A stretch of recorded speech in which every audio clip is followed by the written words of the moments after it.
Good evening. I've kind of been waiting to make this update. So we had the updated data and it has just hit. So we are March 9th, 9:30 p.m. and we finally have some news. I've been quiet because we have not had anything worth reporting. In other words, I don't poke the bears and get them excited if the likelihood is they're not going to see anything. So now we might have something to get excited about. So we're looking at a view of our sun in 111 angstroms. You can see some minor popping, some minor flaring, not anything to write home about. We had some minor auroras night before last that hit a KP4, KP45 that were seen in limited areas because we were mostly cloudy throughout the region, which is why I didn't say much. So, flaring has been minimal, nothing above a M-class flare. So let's go back on the 8th. We had in the afternoon, we had this CME, and it is a partial halo. It's closer to a half halo than a quarter. It has the potential that it could tickle us, and this is likely the one that they're looking for to give us a KP3 tomorrow night. Not going to be a direct hit. So it's going to be a tickle. It's not going to be the monster we're waiting for. And then we're going to skate up here until the 9th, early morning hours. Would have been our time just after midnight a little bit. 6:12. It's not moving fast. It's moving really slow. So I would look to see this Tuesday morning. This is a major hit. Again, we've got a half halo here. Got a half halo on it.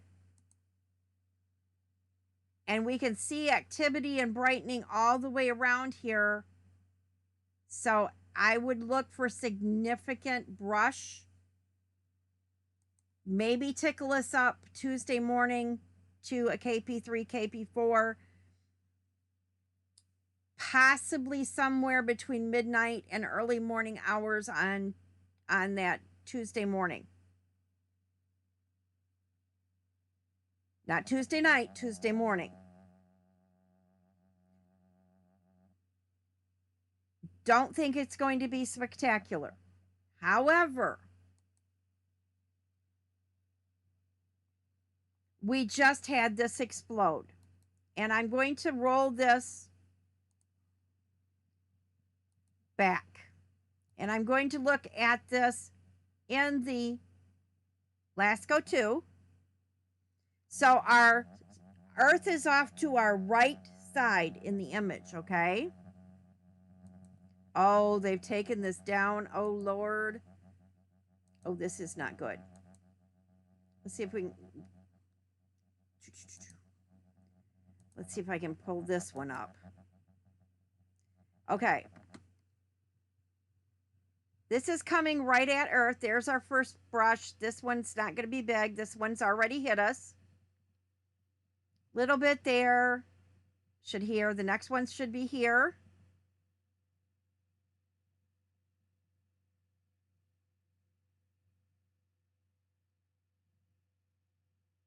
Here's a little bit of a brush. Okay, now, what I want you to notice here, and I'm going to roll this backwards. We come back here. Okay, you see how it's taking off there? There's the explosion. Followed by, okay, you see it's coming out here. We pretty well have a full halo. We pretty well have a full halo off this one. It's going all the way around the disk at that point.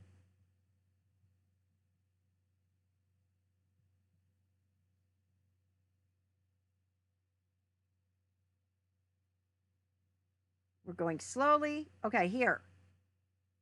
Boom, we've had a flare. This is the satellite going out because a flare hit it. So there was a flare. Little bitty flare that came out. There's the CME following the flare. It's going up and away. Getting a little bit of activity towards us.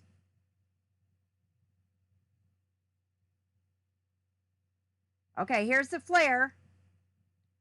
Boom, big explosion. That is definitely a full halo hit.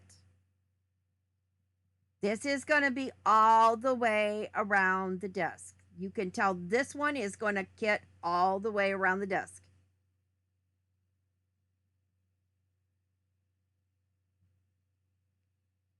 And it's whipping out here.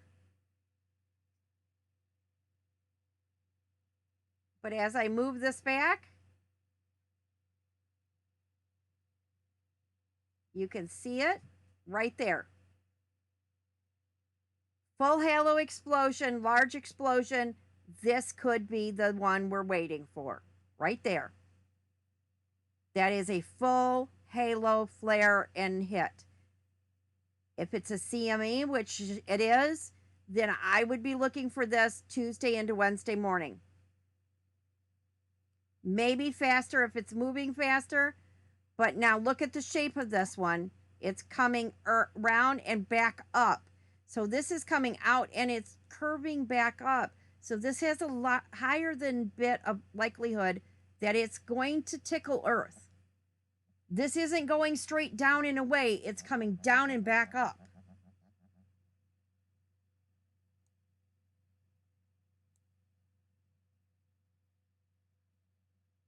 Okay, so that one, we've got that one. We still are looking for the one that's going up and away, and the feed has not updated to this one. Let's see if I can get it to play.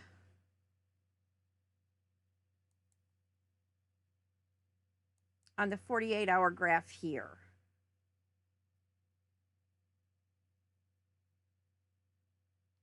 We got a feed here. So remember, Earth is where my hand is. Boom, that's going to hit Earth. Boom, we got stuff hitting Earth. There's our big flare out the back. Whap. Okay. I don't know if I can slow this one down. There's no way I can slow this one down. This is frustrating. Watch as this comes down, back, out, and around, and it's flaring back up and around when it comes out. Watch, right here, right here. Comes out. Boom. That was our monster storm. That is a massive CME. There is massive dense plasma in that. Unfortunately, it is on the back side of the sun. Now, from where I'm looking at it, it is coming from just here on this limb, just out of sight. So that means whatever caused this CME is going to be back around to us. And 5 to 7 days, it's going to be where it can hit us. And if it continues to produce this kind of activity on the front side of Earth, this is going to be the one that produces the monster storm. So you are now officially on watch. We have the potential of the KP9. We have our flare player, or our CME player, coming around the limb now. Anytime in the next 2 weeks, that we're looking for something. So you want to be on watch at least for the next week and a half. But this is a monster of a storm right here. Look at this density of the plasma exploding out, how fast it moved out, how much plasma that you can see curving around, and to get that kind of detail in a Lascaux image tells us that this is a massive, massive storm. Now, this is likely a full halo hit.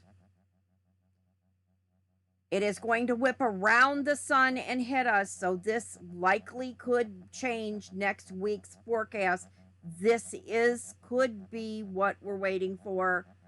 Could tip us up the scale to at least see a kick 6 or a 7, potentially higher, depending on what happens. We still do not have all the data in. We still have updates coming in, so I cannot predict what it is going to do.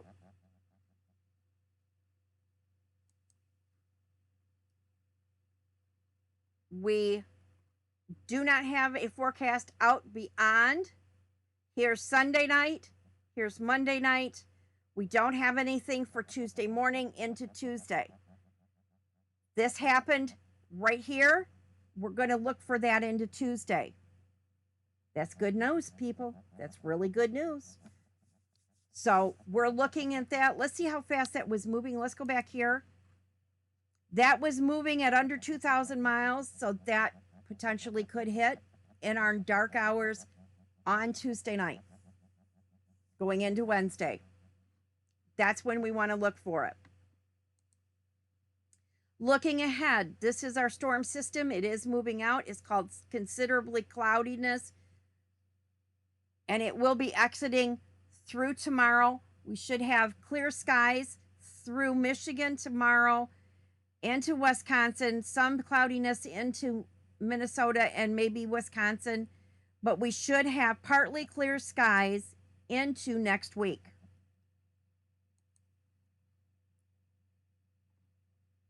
We are going to have snow showers lingering until Sunday morning, clearing skies by Sunday night.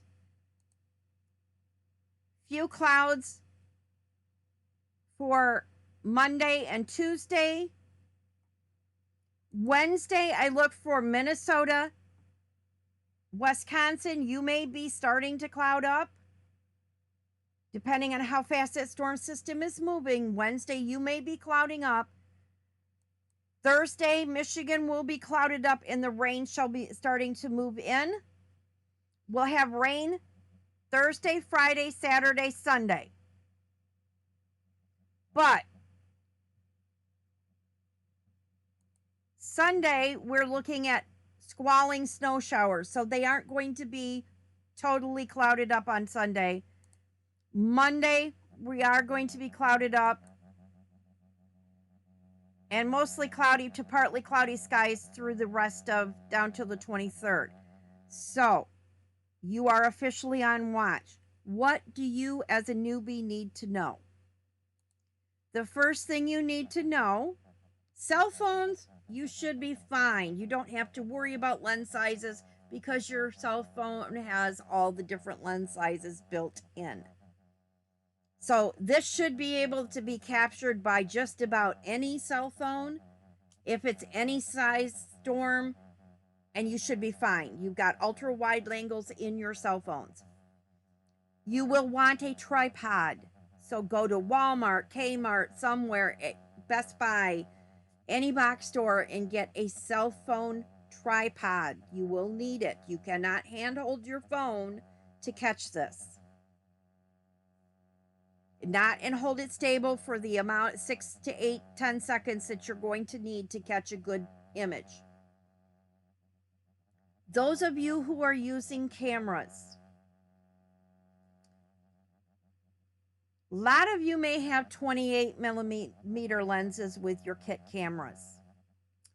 I want to show you, this is what a 28 millimeter camera lens looks like in a big storm.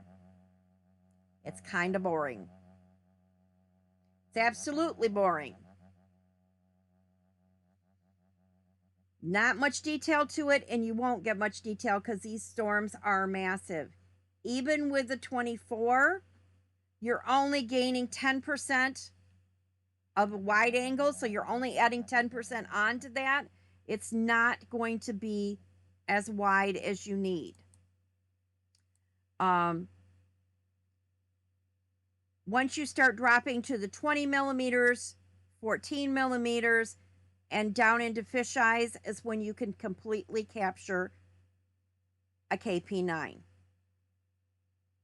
and get the full storm in instead of just parts of the storm. Newbies. And I am going to go in here and we are gonna, I'm just gonna do this real quick.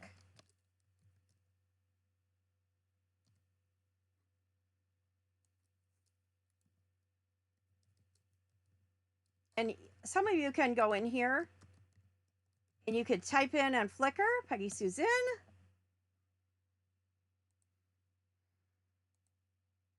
You'll find my work here. You can go to the albums. And you will see the body of work that I have done over the years. And I'm going to kind of scroll through this as I talk. This storm was a KP7 or 8 storm. It was huge. I was using a 28 or 24 millimeter lens. So I had a good size lens on that picture. It was not wide enough. So this is a good size width for what I wanted to do. It just wasn't big enough for what I wanted to do. This was a KP7 over Mackinac. I was back enough, far enough away from the storm. It was low enough on the horizon. I was able to get what I got. This was, I believe, a 20 millimeter lens on this one.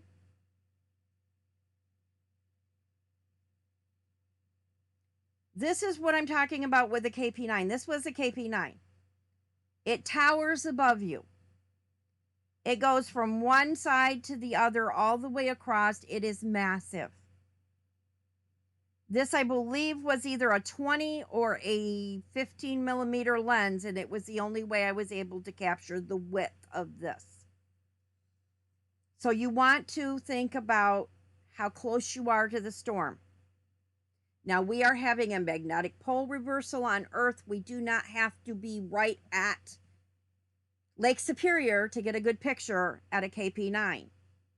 We don't even have to be at the border of Michigan anymore at a KP9 to get a good shot of the auroras. Last year, when we got KP7s and KP8s, we were seeing auroras in Texas, New Mexico, and Florida. So at a KP7 to a 9, you want to share this with every friend in the United States because everybody has a shot at seeing this if they've got clear skies.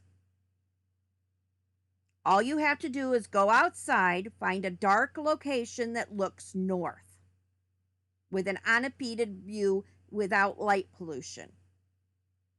And you should be able to get something in a really good storm. So, don't think you have to run 7 hours up to Mackinac Dark Sky Park to see this. If you live in Detroit or Ohio or Indianapolis or Chicago, you don't have to. Go find somewhere close to home. If it's a KP7, close to home, dark skies, outdoors, and looking north. Now, if you need to rent a camera lens because you don't think your camera lens is going to be wide enough, you can go to borrowlens.com. It takes a day or so to get here, so you may want to order it now if you intend it to be here by Tuesday or Wednesday. And it'll have to be rush shipping. If it follows, and you may want to rent it out for the week because that sunspot groupings that are causing this will be here for about a week and a half. You know, it's going to take them about 5 days to get into Earth facing. It'll be here about a week. So you want to have that lens long enough you can use it. Now, those of you that live in Traverse City or close to Traverse City, if you are uneasy, you don't know what to do, you're unsure, we do have in Traverse City the Greek Orthodox Church. Let me pull up Google Earth.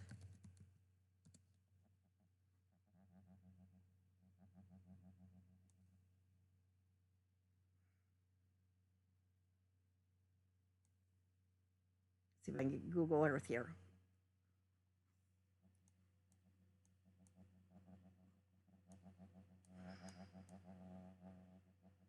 Now, here is Traverse City. We're going for Acme. There's the 72 crossroads to M31. Here is the Grand Traverse Resort, which is the big copper color brownish tower that sticks up over Traverse City. You're going to go north of that till you find Dock Road that crosses.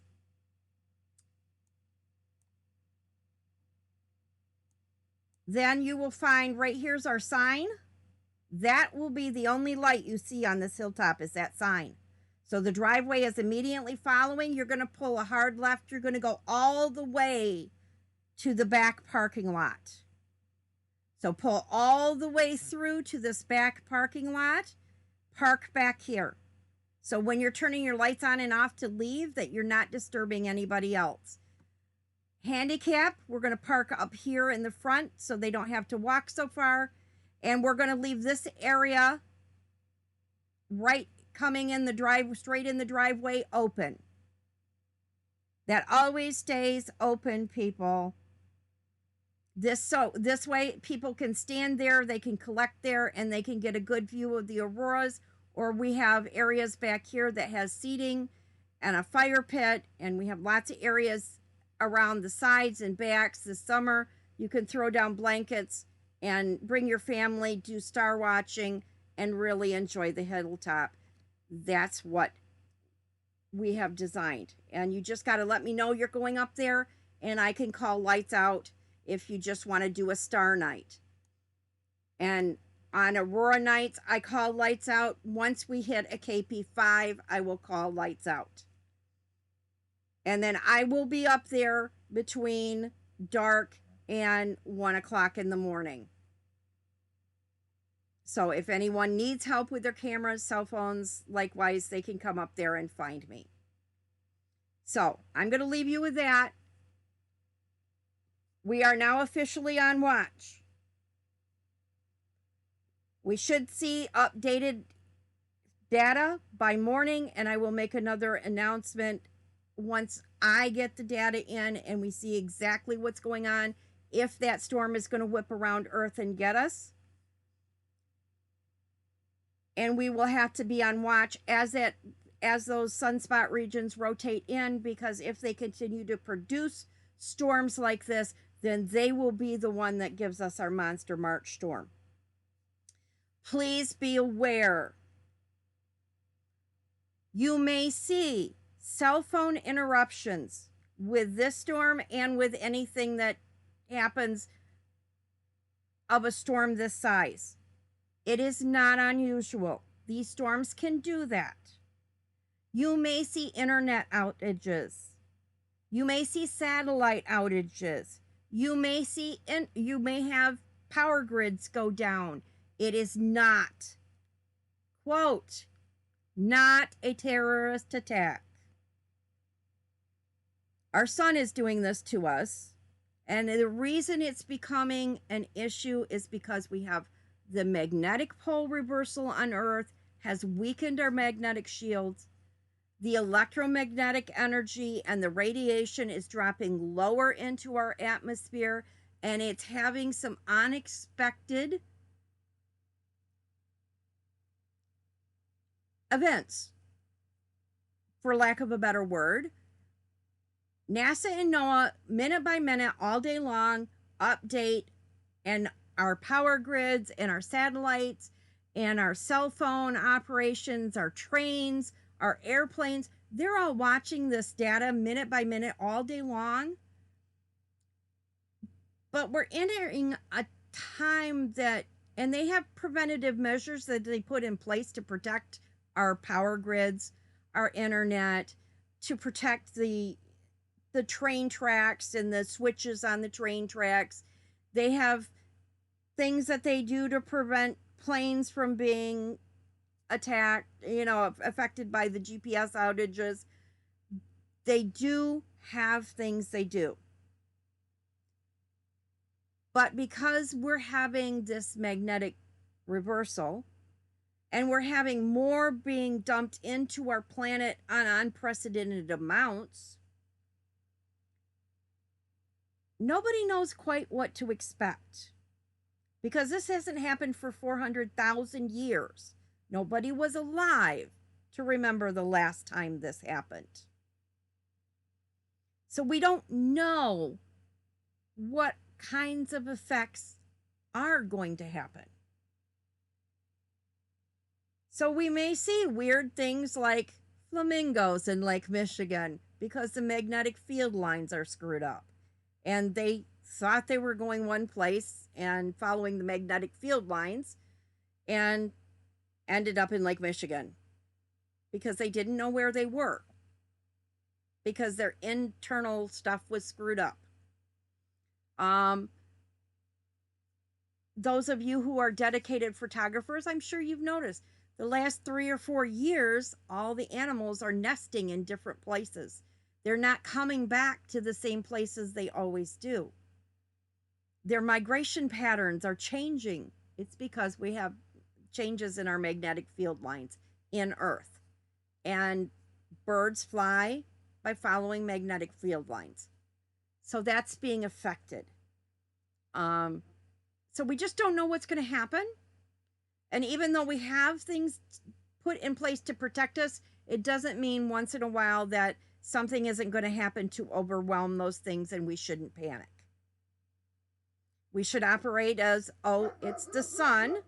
If you go and you look and you know the sun has gone off, then you know it's not a terrorist attack. And it's nothing to worry about. It'll be back up as soon as they get things under control. So do your best to educate those around you when panic starts. And let's just educate the people around us to what's really happening. It's, and it's happening to China just like it is happening to us, and it's happening in Russia just like it is here. We're all having to deal with this. It's not isolated to just us. It's global.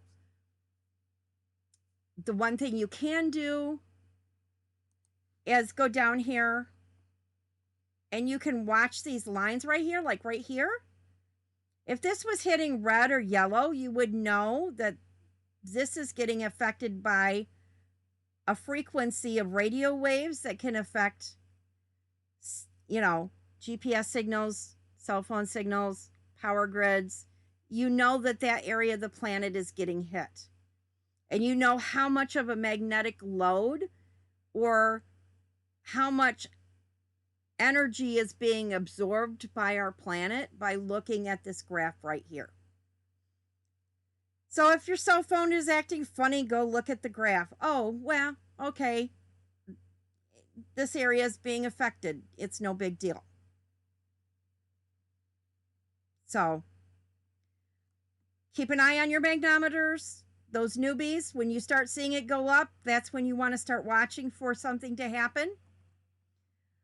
I think we've been hit by a flare because we have some flip-flopping in our phi angle. There may be something out there that has hit us that maybe those of you that have the rare event of being not underneath cloudy skies might be able to see something, because we do have some flip-flopping here and there may be some activity that is unexpected because of the flare. Keep eyes open overnight. This should be updated by tomorrow. We should see some changes by tomorrow, in this data feed. We did pop up briefly up into a 3. We are back down underneath the 3. While that phi angle was flipping, we did briefly pop up to a 3. So that's how you know, okay, that phi angle was flipping back and forth, and we popped up to a 3. That phi angle could tell you a lot when you're watching it, particularly if the magnometers support an increase as well.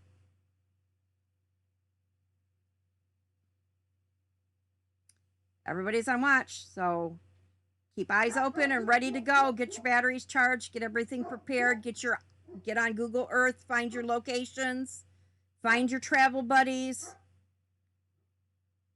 Get yourselves organized. If you're going to go stay with a friend, better get that organized so that you got plans for it to happen. and be checking in. If anything changes, I will be updating it as we go. And I'm going to let you go because my dog won't shut up.